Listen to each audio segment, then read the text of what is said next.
l'invité de Topette sur Radio G.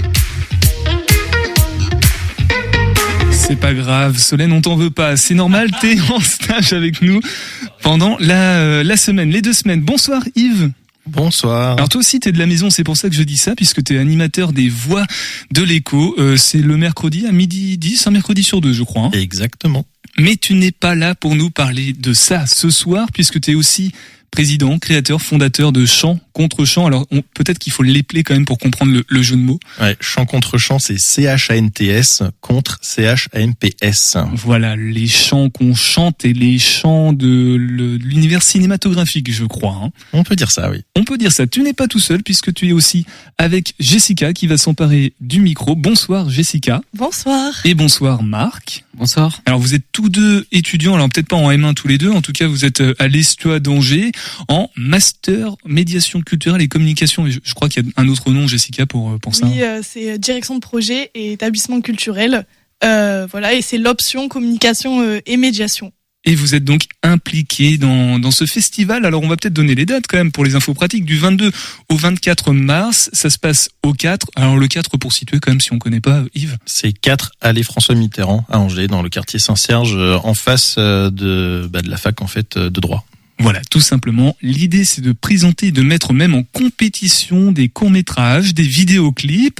Il y aura un jury, 4 prix. Alors les prix, je les ai plus en tête. Il y a le grand prix, le prix du public, peut-être le prix de la presse, non, des choses comme ça. Pas le prix de la presse. Donc grand prix effectivement, le prix de la meilleure musique, parce que faut préciser que c'est quand même l'ADN du festival, c'est les musiques originales, le meilleur vidéoclip et le prix du public. Voilà, présidé par une certaine Véronique Augereau qu'on devrait avoir par téléphone, non pas au cours de cette émission, mais pour en reparler au cours de la semaine, et notamment aussi Philippe Pétieux et même Sandra Rigordo qui est ici.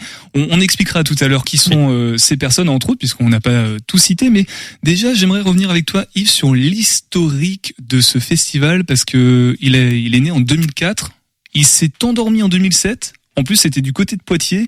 Ensuite, il a voyagé et puis il renaît aujourd'hui en 2024. On aimerait comprendre un petit peu l'historique de tout ça. Exactement. Alors, ce festival est né en 2004, l'association en fin 2003 et le festival en 2004 quand j'étais moi-même étudiant à Poitiers. Et pendant 4 ans, on a donc voulu créer un festival suite à une nuit du court-métrage pour laquelle j'avais participé avec mon premier court-métrage que j'avais réalisé en 2003. Et en 2007, dernière édition, parce qu'ensuite je suis parti travailler en Angleterre et personne n'a voulu reprendre l'organisation derrière moi. Et là, 2024, ça fait 20 ans que le premier festival a eu lieu et j'ai trouvé que c'était une belle date anniversaire pour pouvoir relancer en fait ce festival. Et comme je suis maintenant sur Angers depuis plus de 10 ans, je le fais là où j'habite. Jessica, Marc, ça tombe bien puisque du coup, ça vous arrange bien vis-à-vis de vos études de pouvoir être impliqué dans un tel événement. Comment vous avez accueilli le projet, vous, Marc, par exemple ? Alors, c'est dans le cadre de nos PEA. Donc, c'est des projets qu'on a tous à faire par groupe. Et on nous a proposé ce festival. Et moi, comme je m'intéressais personnellement au cinéma, j'avais fait des études de cinéma avant. C'était tout trouvé. Et toi, Jessica, fan de cinéma peut-être avant ? Oui, toujours. Moi, j'ai toujours été très très animée par le cinéma. Du coup, c'est vrai que c'est tout de suite un projet qui m'a beaucoup plu. Et puis, on est surtout axé sur la communication du festival. Moi, je viens d'une licence information communication. Du coup, c'est un projet qui m'a tout de suite mis à l'aise. Du coup, on s'est vite dirigé vers ce projet. Est-ce que c'est vous qui avez construite l'affiche, réalisé l'affiche ? De quoi elle parle cette affiche ? Elle est noire avec un sorte de personnage en rouge qui danse, qui chante. Il y a aussi des notes de musique. Qui pour nous la décrire ? Jessica, je vois que tu t'empares d'un flyer. Oui. Du coup, avec toute notre équipe du PEA, on a décidé de partir sur une charte graphique plutôt classique avec des couleurs très très simples et Marc, grâce à InDesign, a pu créer des petits logos comme les notes de musique. Et c'est en fait un gorille, le petit personnage, qui reprend le gorille des premières éditions de Chant contre Chant. D'accord. C'est pourquoi le gorille c'est la mascotte en fait, Yves? Alors, c'est devenu plus ou moins la mascotte lors de la dernière édition qu'il y a eu en 2007. En fait, parce que celui qui avait créé l'affiche, un copain illustrateur, était assez fan de King Kong. Et en fait, il a dessiné donc un gorille sur l'église Notre-Dame à Poitiers, comme King Kong en fait sur son building.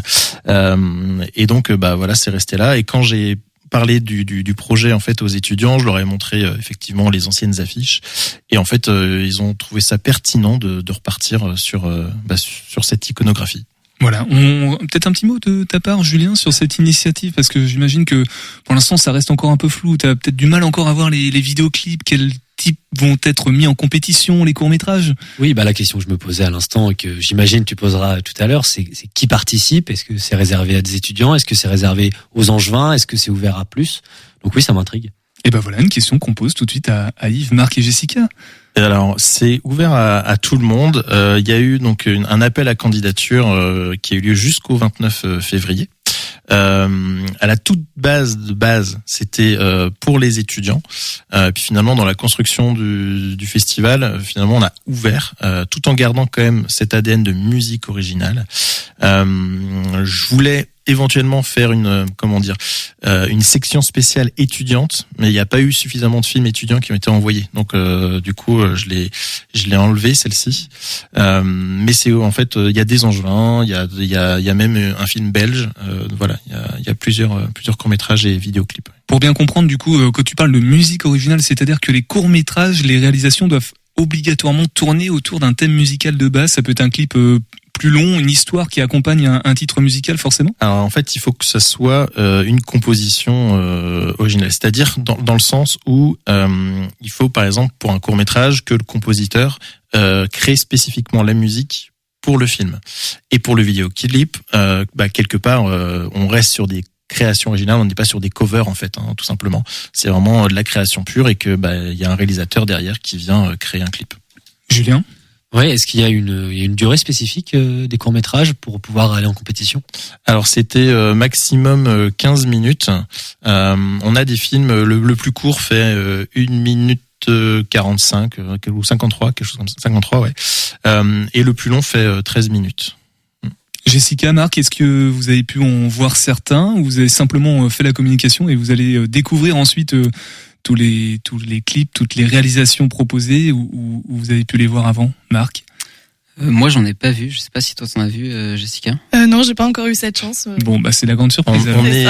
On est 2 personnes en fait à avoir vu les films. Donc il y a mon collègue de l'Estua, Jérôme Godet, avec qui on fait binôme à l'Estua, et puis moi-même, qui ont vu les films pour l'instant. Donc 2 personnes pour sélectionner un petit peu plus de monde pour choisir les vainqueurs des différents prix, des 4 différents prix. Il y aura notamment le public et le jury qu'on a commencé à énoncer tout à l'heure. Ce que je propose, c'est d'en parler dans quelques instants. Et juste avant, on écoute un titre musical aussi qui a été clippé il y a pas longtemps. Je jette des boîtes de Julien Sfer sur le 100.5 FM. Radio G. 101.5 FM. On est toujours avec Yves, Jessica et Marc pour parler du festival Chant contre Chant, le chant qu'on chante et le chant du cinéma. Et puisque tu y connais un petit rayon, Julien, tu avais encore des questions, je crois, à poser. Alors déjà, je me demandais combien de courts-métrages avaient été envoyés, combien vous en aviez reçu, et s'il y avait une sélection avant que vous les diffusiez, avant que vous les projetiez les 22 et 23 mars. Alors, on en a reçu quelques-uns. Alors, pas autant que j'aurais voulu, mais en même temps, on est sur une relance d'un festival. Donc, on a eu 22 films qui ont été envoyés, et sur les 22, on en a gardé 19. Ah oui, donc c'était une courte sélection finalement. Ouais, on a fait une courte sélection. En fait, elle a été assez rapide dans le sens où il y en a qui rentraient pas en fait dans les critères, notamment de musique originale, ou alors même sur des on va dire des conflits un peu jugés partis, mais on pourra en parler un peu plus tard éventuellement par rapport au programme. Et comment ça se passait pour tu l'as dit, c'est une relance de festival, ça fait 17 ans qu'il n'a pas eu lieu. J'ai vu que dans vos partenaires, vous avez l'Université d'Angers, on fait partie aussi des partenaires. Comment vous avez fait justement pour faire la communication de ce festival et recevoir des films? Parce que c'est pas simple quand ça fait quasiment 20 ans qu'il a pas eu lieu. Une question peut-être pour Jessica et Marc aussi. Hein. Exactement. Ouais. Je pense que Jessica, et Marc, vous pouvez répondre à cette question. Oui, avec plaisir. Du coup, ce qu'on a essayé de faire, on s'est beaucoup axé sur les réseaux sociaux parce que quand même, comme de base c'était un festival axé pour les étudiants, on a essayé de taguer les associations universitaires, l'université, etc. pour que ça soit partagé au plus grand nombre. Et du coup, on a créé tous nos petits visuels de post. On a essayé d'animer un peu la page Instagram avec des petits quiz, des stories, etc. Et j'espère que ça a pu rapporter quelques courts-métrages. Donc, on est plutôt contents. Là, vous êtes deux avec nous en studio. Marc, il y avait peut-être un petit peu plus de monde dans les PEA, je sais plus comment. PEA. En tout, on était une dizaine, 10 ou 11, je sais plus exactement. Ouais, on est une dizaine de personnes dans le PEA. Et on est tous regroupés dans des pôles différents. Donc, on va avoir un pôle communication qui va charger des réseaux sociaux, etc. On a un pôle site web qui, eux, ils ont refondé tout le site web, etc. Mais on a aussi un pôle médiation, du coup, qui s'occupe de créer des petites animations pour le jour J, pour le samedi 23. Donc, on espère que ça plaira à tous ceux qui viendront. Et nous aussi, dans quelques instants, on aura notre pôle pour la Minute Sport. J'ai oublié de l'annoncer tout à l'heure. Et puis pour la communication et le rayonnement aussi du festival, il y a un peu des têtes d'affiche. Alors non pas dans la compétition, mais dans le jury, puisqu'il y a notamment Véronique Augereau et Philippe Pétieux. Alors, dit comme ça, on voit peut-être pas trop qui sont ces personnes-là, mais tu peux peut-être les présenter. Et puis les autres membres aussi. Exactement. Alors la présidente du jury, vous la connaissez mieux par sa voix, parce que c'est la voix de Marge Simpson, la voix française officielle de Marge Simpson, mais aussi de Jamie Lee Curtis, par exemple, ou de Sarah Connor, j'ai oublié le nom de l'actrice, Hamilton quelque chose. Dans Terminator. Linda Hamilton. Merci beaucoup, Julien. Donc on a aussi Homer Simpson, la voix officielle française d'Homer Simpson, ou de Danny DeVito, Philippe Pétieux. Et en fait, Véronique et Philippe sont en couple dans la vie de tous les jours. Donc ça a été un peu du sens. Et alors, je l'ai contactée parce que Véronique, déjà, elle est angevine de naissance. Et puis parce que j'aime beaucoup les Simpsons et je fonctionne souvent j'ose en fait directement les choses. Et puis j'ai contacté son agent. Et puis ça s'est fait comme ça. Après dans les membres du jury, alors les membres du jury sont très quand même axés comédiens. Alors c'est le hasard qui a fait ça. Mais on a également Emmanuelle Landais qui est une improvisatrice comédienne qui fait partie des Espressos, de la troupe des Espressos. On a effectivement Sandra Ricordo, coordinatrice médiation culturelle, qui a une chronique ici sur Radio G que j'ai rencontrée à Radio G, et voilà, c'est comme ça qu'on a pu échanger et que je lui ai proposé d'être dans le jury. On a Romain Mercier qui est compositeur. Pour le coup, il y a un film où il a été le compositeur, qui a eu un prix en 2022 à Los Angeles pour la meilleure musique de film. Et ce film, qui s'appelle Silence, sera diffusé dans la cérémonie de clôture, par exemple. Et puis on a aussi un étudiant, Gabriel Oudaillé, qui est donc à la fois coprésident de l'association Les Courants Numériques, qui est donc à l'Estua, et qui fait partie aussi du projet, bien évidemment, d'organisation. Avec Julien, on a une question, c'est sur quels critères va se baser ce jury pour déterminer qui doit avoir tel prix. Comment on va définir ça? Est-ce que tu leur as donné une ligne éditoriale à suivre? Alors pour l'instant, j'ai pas donné de ligne édito spécifique. Après, ça va beaucoup se faire, je pense, au feeling et eux par rapport à leur, tout simplement à leur discussion qu'ils vont faire, hein, parce qu'ils ont la compétition, les projections officielles, c'est le dimanche 24 mars, de 11h à 13h où ils seront présents, et ensuite derrière il y aura la délibération entre eux pour voir ensuite le soir annoncer les différents vainqueurs. Alors un prix, ça fait du bien, ça fait plaisir, c'est une reconnaissance. Est-ce qu'il y a des petites contreparties aussi, parce qu'on parlait des partenaires tout à l'heure, je sais pas, peut-être l'accès aux 4 pour une conférence pour la personne qui gagne, ou je sais pas. Hein. Alors on a via un de nos partenaires les ateliers, enfin l'atelier Vier, il y a des trophées qui sont réalisés. Et puis on a aussi un partenariat en cours, mais je vous le dis pas encore parce que c'est pas tout à fait encore signé, mais qui va aussi être un prix physique, enfin quelque chose de physique. Bon bah je creuse pas plus si c'est pas encore signé, mais tu nous tiendras informés. En tout cas, on espère que ça va aboutir d'ici la fin du mois de mars. En tout cas, d'ici le déroulé de ce festival du 22 au 24 mars. Je me tourne vers Marc et Jessica plutôt sur la com. Le jour J, est-ce que vous serez, les jours J, est-ce que vous serez présents sur place? Est-ce qu'il va y avoir un accompagnement spécial pour le public, pour les personnes qui vont venir? Comment le jour J on communique auprès des personnes qui sont là, Marc ou Jessica? Alors on sera tous les deux présents avec d'autres de nos camarades. On sera 4 ou 5. Et du coup, on va continuer à faire des stories Instagram, des choses comme ça sur les réseaux sociaux. Et il y a aussi des activités de médiation qui ont été prévues par nos collègues. Donc Jess, je peux peut-être te laisser expliquer. Jess, on l'appelle comme ça désormais. Ouais, c'est ça. Du coup, oui, il y a notre équipe médiation qui a créé des petits jeux tout autour de la thématique du cinéma, mais aussi des compositeurs, etc. Du coup, voilà, elles ont aussi mis en place, elles vont mettre en place une sorte de blind test. Donc voilà, il va falloir animer tout ça, ça va être super sympa. Et il y a aussi, dans les partenaires, il y a plutôt en collaboration, on pourrait dire, l'association universitaire des courants numériques. Donc c'est l'association de notre master. Et du coup, ils vont tenir le bar le samedi soir. Du coup, voilà, c'est pour permettre de les montrer au grand jour et ça leur permet de vivre un petit peu au sein de l'université. Bon, en tout cas, ce sera un grand moment, l'aboutissement de plusieurs pôles de réflexion, de groupes de travail, tout ça pour les PEA, il me semble. Voilà, c'est ça. Yves, d'un mot avant de passer à autre chose. Est-ce que tu sais estimer combien de personnes il pourrait y avoir sur les 3 jours? Eh ben, il y a 113 places aux 4. 113 places assises, que ce soit pour les projections, même pour la soirée concert. L'objectif, c'est de faire le plein. Donc, tout simplement, on multiplie 100 par le nombre de séances qu'il y a. Donc, s'il peut y avoir 400 ou 500 personnes dans le week-end, ça peut être chouette. Oui, et si vous avez envie d'y aller, que vous n'avez pas encore toutes les infos pratiques, rassurez-vous, on les redonne tout à l'heure en fin d'émission. Et aussi vos parcours à vous, Jessica et Marc, vers où vous vous destinez, comment la co-organisation de ce festival a pu avoir un impact bénéfice sur votre cursus scolaire. On va passer à la Minute Sport avec toi, Paul, dans Topette. C'est parti. Radio G 101.5 FM. On revient sur le festival Chant contre Chant et il y a un truc qu'on n'a pas fait, c'est écouter la bande-annonce qu'on diffuse et qu'on écoute maintenant sur le 100.5 FM.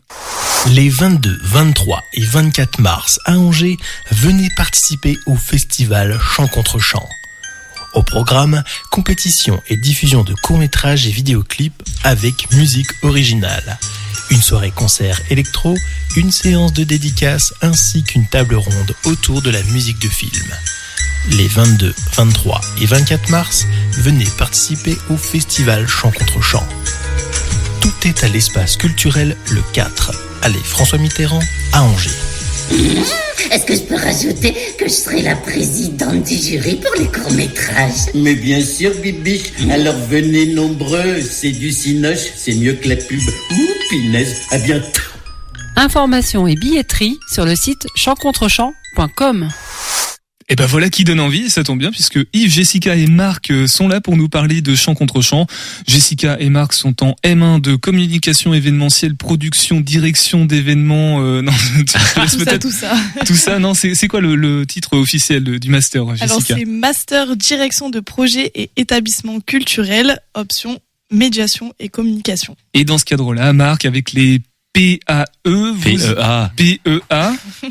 C'est ça, Marc, hein, PEA. Oui, c'est ça, c'est les PEA. Voilà, vous avez participé à la communication autour du festival Chant contre Chant. Et Yves, toi, tu es le président, c'est toi le papa, finalement. Je suis le président du Chant contre Chant, effectivement, depuis 2003. Ça fait. Si on peut-être un mot sur la programmation, c'est sur 3 jours.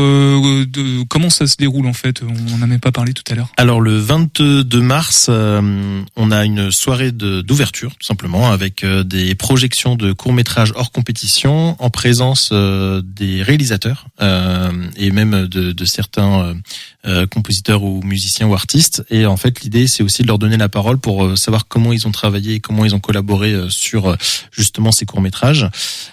Le samedi 23 mars, donc, on a la médiation culturelle à l'espace, donc au 4, qui est faite par les étudiants, donc toute la journée, avec notamment le concours de blind test l'après-midi.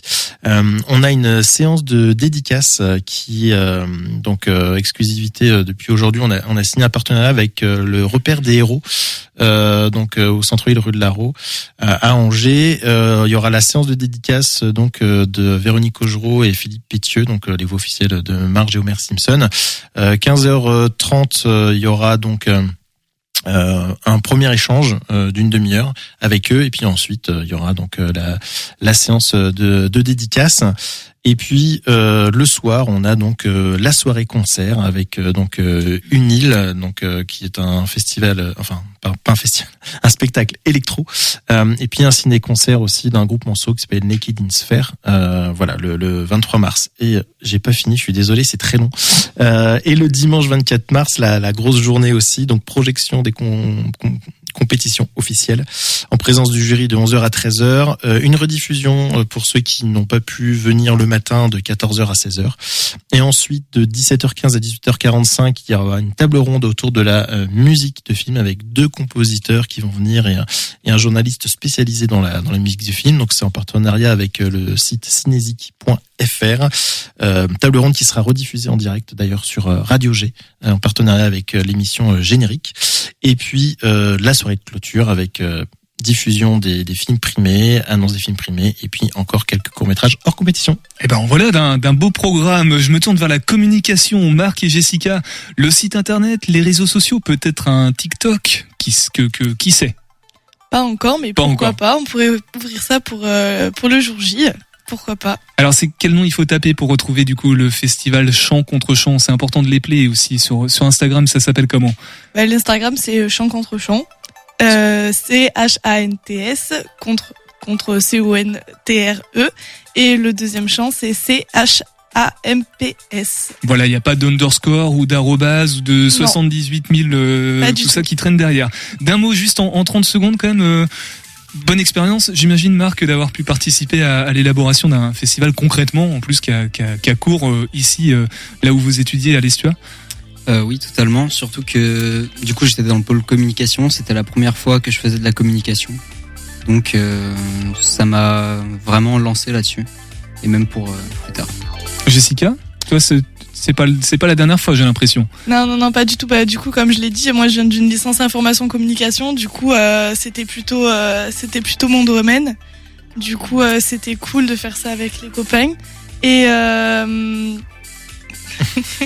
du coup voilà. Mais ce qui était cool aussi, c'est que du coup j'ai été nommée chef projet et ça a pu m'aider dans mes recherches de stage d'avoir une expérience comme celle-ci. Bon, en tout cas, on vous souhaite plein de bon courage pour les week-ends, pas pour le week-end du 22 au 24 mars. Yves, merci beaucoup. De toute façon, on reste sur le 100.5 FM pour plus d'informations dans l'émission Générique et dans Topette aussi. On vous fera une petite piqûre de rappel tous les soirs, juste après le flash avec Mathéo. Merci beaucoup. Radio G.